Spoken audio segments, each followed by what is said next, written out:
കൊന്നിച്ചോ സുഹൃത്തുക്കളെ, ഞാൻ നിങ്ങളുടെ സ്വന്തം എക്സ്ട്രാ കോമിക്. നമ്മളിന്ന് എക്സ്പ്ലെയിൻ ചെയ്യാൻ പോകുന്നത് വൺ പീസിന്റെ ചാപ്റ്റർ 1132 അങ്ങനെ രണ്ടാഴ്ചത്തെ അൺഎക്സ്പെക്ടഡ് ബ്രേക്ക് കഴിഞ്ഞ് ഇന്നാണ് നമുക്കൊരു ചാപ്റ്റർ കിട്ടുന്നത്. അതുകൊണ്ട് നിങ്ങൾ എല്ലാവരും വളരെയധികം എക്സൈറ്റ്മെന്റ് ആയിരിക്കുകയാണെന്ന് എനിക്ക് നന്നായിട്ട് അറിയാം. സോ നമുക്ക് ഒട്ടും ടൈം മിസ് ചെയ്താൽ നേരെ വീഡിയോയിലേക്ക് കിടക്കാം. ചാപ്റ്ററിന്റെ തുടക്കത്തിൽ നമ്മുടെ ഡോറിയുടെയും ബ്രോഗിയുടെ ഒക്കെ ഷിപ്പ് അങ്ങനെ എൽബഫിലേക്ക് എത്തിയിട്ടുണ്ട്. അവിടെ അവരെ കാത്ത് ഒരു കൊച്ചു ജയന്റ് ഉണ്ടായിരുന്നു. അവൻ അവിടെ കിടന്ന് കാറുന്നുണ്ട്. അങ്ങനെ ജയന്റ് വാരിയസ് തിരിച്ചു വന്നിരിക്കുകയാണ്. എന്നിട്ട് നമ്മുടെ ക്യാപ്റ്റൻസിന്റെ ഒക്കെ ചോദിക്കുകയും ചെയ്യും, നമ്മുടെ ബാറിക്കറി അടിച്ചിട്ട് പോകുന്നു. പക്ഷെ ബ്രോഗി അത് വേണ്ടെന്ന് പറഞ്ഞിട്ട് അവരിവിടുന്ന് പോകുവാണ്. അതേസമയം ഈ കൊച്ചു പയ്യൻ അടുത്തുള്ള ബാറിലേക്ക് കയറി ചെന്നിട്ട് പറയുന്നുണ്ട് അവരിവിടെ നിന്നില്ല, അവർ നേരെ അങ്ങോട്ട് തന്നെ പോയി. അപ്പൊ അവിടെ ഉണ്ടായിരുന്ന ഒരു ഫീമെയിൽ ജയന്റ് പറയുന്നുണ്ട്, അല്ലെങ്കിൽ അത് തന്നെയാണ് നല്ലത്, കാരണം അവരുടെ കൂടെ ഇപ്പൊ ഗസ്റ്റ് ഉണ്ട്. ഇവിടേക്ക് അങ്ങനെ വന്ന് അടി തുടങ്ങി കഴിഞ്ഞാൽ പിന്നെ 3 ദിവസം കഴിയാതെ അവർ പുറത്തിറങ്ങത്തില്ല. നീ ഒരു കാര്യം ചെയ്യും, നീ സൺ റിലത്തിലേക്ക് അങ്ങനെ പോകുന്നുണ്ടെങ്കിൽ ഈ ബാസ്കറ്റും കൂടെ കൊണ്ടുപോക്കോ. നിന്റെ അച്ഛനും അതേപോലെ റൈഫിലിനും ഇഷ്ടപ്പെട്ട എല്ലാ അതിനധികം വെച്ചിട്ടുണ്ട്. എന്നിട്ട് ആ കൊച്ചു കുരിപ്പ് വളരെയധികം എക്സൈറ്റ്മെന്റ് കിടന്ന് കാറുന്നുണ്ട്. നിങ്ങൾക്ക് ഒരു കാര്യം അറിയാവോ, നമ്മുടെ ക്യാപ്റ്റൻസ് ആരാണ് ഇവിടേക്ക് കൊണ്ടുവന്നതെന്ന്? ബോസ് എന്നായിട്ട് ഇവന്റെ പേര് മറക്കല്ലെന്ന് അന്ന് തന്നെ പറഞ്ഞായിരുന്നു. അവൻ ഈയിടക്കാണ് ഒരു യോങ്കോ ആയി മാറിയത്.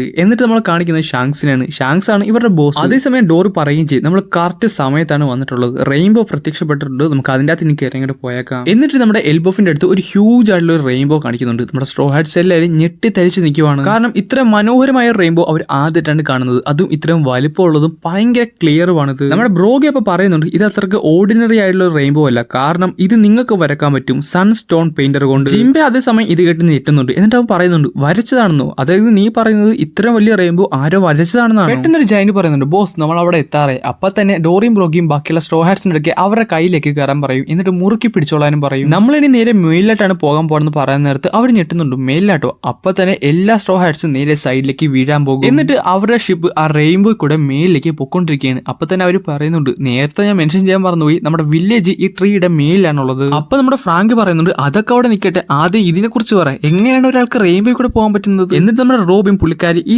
റെയിൻബോയുടെ പുറകിലൊക്കെ സയന്റിഫിക് ആയ ഒരു സംഭവമൊക്കെ ഇല്ലേ, ഈ റിഫ്ലക്ഷൻ അതൊക്കെ പറയും. എന്നിട്ട് പറയും ചെയ്യും, എങ്ങനെയാണ് ഒരു ഷിപ്പ് ഇതിന്റെ മേലിൽ കൂടെ പോകുന്നത്? പക്ഷേ നമ്മുടെ ജയന്റ് ക്യാപ്റ്റൻസ് രണ്ടുപേരും വളരെ കൂളായിട്ട് ഇതിന്റെ അവർ പറയും, നീയൊക്കെ എന്തും പറയുന്നത്, റെയിൻബോസ് എന്ന് പറയുന്നത് തന്നെ അതിന്റെ മേലിൽ കയറാനുള്ളതല്ലേ. അങ്ങനെ ആ ഒരു വലിയ ഷിപ്പ് ഈ റെയിൻബോ കൂടെ പോയിക്കൊണ്ടിരിക്കുകയാണ്. അതേസമയം അതിന്റെ സൈഡിൽ ഒരു കൊച്ചു ഷിപ്പും കൂടെ വരുന്നുണ്ട്. റോബിനും ബോണിയും കൂടെ ഈ മഴവിലിന്റെ ഭംഗി ആസ്വദിച്ചിട്ടിരിക്കുകയാണ്. അതേസമയം നമ്മുടെ റോബിനും പറയുന്നുണ്ട്, അല്ലെങ്കിൽ ഈ ലോകം ഫുള്ള് വണ്ടേഴ്സ് ആണ്. ആ കൊച്ചു ഷിപ്പിൽ ഉണ്ടായിരുന്നത് നമ്മുടെ ഹജുറുദ്ദീനും ബാക്കിയുള്ളവരുമാണ്. അവരങ്ങനെ നമ്മുടെ ഫ്രാങ്കി ആയിട്ടും കണ്ടുപിട്ടുന്നുണ്ട്. കഴിഞ്ഞൊരു ചാപ്റ്ററിന് അത് നമ്മുടെ ഹജുറുദ്ദീനൊക്കെ കൂടെ ഒരു സാധനത്തിനെ ഹൺ ചെയ്ത് പിടിക്കുമായിരുന്നല്ലോ, അത് നമ്മുടെ സ്ട്രോ ഹാറ്റ്സിന് വേണ്ടിയാണെന്ന് അവരിവിടെ പറയുകയും ചെയ്യും. അതേസമയം നേരത്തെ കാണിച്ച ആ ഒരു പാലത്തിൽ കൂടെ നമ്മുടെ ഗർഡും അതേപോലെ ഗോൾഡ്ബർഗും നമ്മുടെ സണ്ണിനെ പൊക്കിക്കൊണ്ട് ഓടുന്നുണ്ട്. അപ്പൊ തന്നെ ലൂഫി ഇവിടേക്ക് വരുന്നുണ്ട്, അത് സണ്ണി എന്റെ ഷിപ്പാണെന്ന് പറഞ്ഞുകൊണ്ട്. ഇത് കണ്ടതും ഗർഡ് നമ്മുടെ ലൂഫിനെ എടുത്ത് പുള്ളിക്കാരുടെ കൈ വെച്ചിട്ട് പറയുന്നുണ്ട്, നീ ലൂഫി അല്ലേ, എന്ത് രസാണെന്ന് നോക്കി, എനിക്ക് അല്ലെങ്കിലും ഈ കൊച്ചു മനുഷ്യരൊക്കെ ഭയങ്കര ഇഷ്ടമാണ്, പക്ഷെ നീ തെറ്റിദ്ധരിക്കുന്നു വേണ്ട കേട്ടോ. അവളിങ്ങനെ വാവിട്ടിങ്ങനെ ഓരോന്നൊക്കെ പറഞ്ഞിട്ടേയിരിക്കും. അവൾ ഭയങ്കര അധികം എക്സൈറ്റ്മെന്റ് ആയി നമ്മുടെ ലൂഫിനെ കണ്ടിട്ട്. എന്നോട് ക്ഷമിക്കടാ, അവൻ അങ്ങനെയൊക്കെ കാണിക്കുമെന്ന് ഞാൻ ഒരിക്കലും ഓർത്തില്ല, ഞാൻ അവിടെ ഉണ്ടായിരുന്നെങ്കിൽ അത് ഒട്ടും സമ്മതിക്കത്തുമില്ലായിരുന്നു. അപ്പൊ ലൂഫി പറയുകയും ചെയ്യും, ഏതാണ് നേരത്തെ പറഞ്ഞ സ്കൾ ഫേസ് ഉള്ളവനെ കുറിച്ചാണ് പറയുന്നത്. പെട്ടെന്ന് നമ്മുടെ ഗോൾഡ്ബർഗ് ചോദിക്കുകയും ചെയ്യും, ലൂഫി നീ പോകുന്നത് റിലം ഓഫ് ഡെഡ് എന്നല്ലേ, നീ അവിടെ എന്നെ എടുക്കുമായിരുന്നു? ഇത് കേട്ടത് നമ്മുടെ ലൂഫി ഒന്ന് പതറുന്നുണ്ട്. കാരണം നമ്മുടെ ലോക്കി പറഞ്ഞായിരുന്നു അവരുടെ മീറ്റിംഗ് ഒരു സീക്രറ്റ് ആക്കി വെക്കാൻ വേണ്ടി. പുള്ളിക്കാരൻ പിന്നെ കള്ളം പറയുന്നതിന്റെ ഒരു നിങ്ങൾക്ക് അറിയാലോ. അതേസമയം ബാക്കിയുള്ള സ്ട്രോ ഹാറ്റ്സ് എല്ലാവരും നമ്മുടെ സെക്കൻഡ് ലെവലിലേക്ക് എത്തിയിട്ടുണ്ടായിരുന്നു. അപ്പൊ തന്നെ നാമിനെയും ചോപ്പറിനെ പുറകെ നേരെ റോഡ് ചാടി വീഴും. എന്നാൽ അതേസമയം നമ്മുടെ സോറോ ഒരു മരം വെട്ടി ഈ റോഡിനെ വട്ട വിടുന്നുണ്ട്. പുള്ളിക്കാരനെ അവിടെ നിന്ന് എണീക്കാൻ പറ്റുന്നില്ലെന്ന്. അതേസമയം തന്നെ പുറകെ കൂടെ നമ്മുടെ ഗോൾഡ്ബർഗും ഗർഡും വരുന്നുണ്ടായിരുന്നു. ഈ റോഡിന്റെ ഇത് കണ്ടപ്പോ തന്നെ പെട്ടെന്ന് നമ്മുടെ ഗർഡിനും അതേപോലെ ഗോൾഡ്ബർഗിനും ദേഷ്യം വന്നിട്ട് അവന്റെ മുഖത്ത് നോക്കി ഇല്ലാണ്ട് അറ്റാക്കും കൊടുക്കും. സാഞ്ചിയുടെ കളി അപ്പൊ തന്നെ പോയി. കാരണം നമ്മുടെ ഗർഡിനെ ഇപ്പൊ സാഞ്ചിയുടെ തൊട്ട് ഫ്രണ്ടിലാണ് നിൽക്കുന്നത്. അതേസമയം നമ്മുടെ സോറോ പറയുന്നുണ്ട് ഇവരങ്ങോട്ട് വിശ്വസിക്കുകയൊന്നും വേണ്ട. പക്ഷെ പെട്ടെന്ന് ലൂഫി അവിടെ ഉണ്ടെന്ന് അവർ കാണും.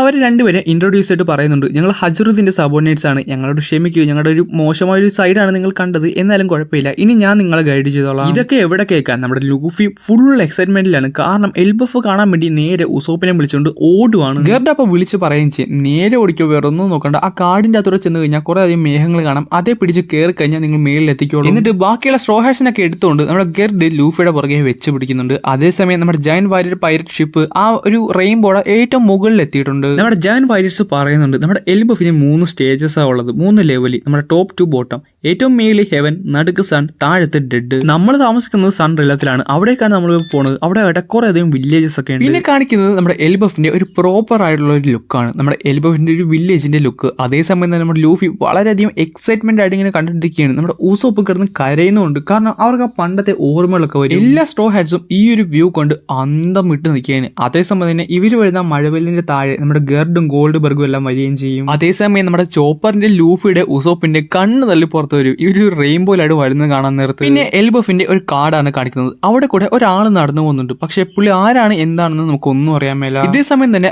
ആരോ ഒരാൾ നമ്മുടെ എൽബഫിനെ കുറിച്ച് കുറെ കാര്യങ്ങളൊക്കെ പറയുന്നുണ്ട്. എന്നിട്ട് പുള്ളിക്കാരൻ പറഞ്ഞു നിർത്തുന്നത് ഇങ്ങനെയാണ്: എനിക്ക് ഈ ഒരു മനോഹരമായ നേഷനെ കുറിച്ച് എന്ത് പറയണം, എങ്ങനെ പറയണം എന്നറിയാൻ പറ്റില്ല. പക്ഷെ ഒരു കാര്യം ഞാൻ പറയാം, ആരും തന്നെ ഇവിടെ കൂടുതൽ നേരം നിൽക്കാൻ പാടില്ല. സോ അങ്ങനെ ഒരു നോട്ടും കാണിച്ചുകൊണ്ടാണ് ഈ ചാപ്റ്റർ അങ്ങനെ ഇവിടെ അവസാനിക്കുന്നത്.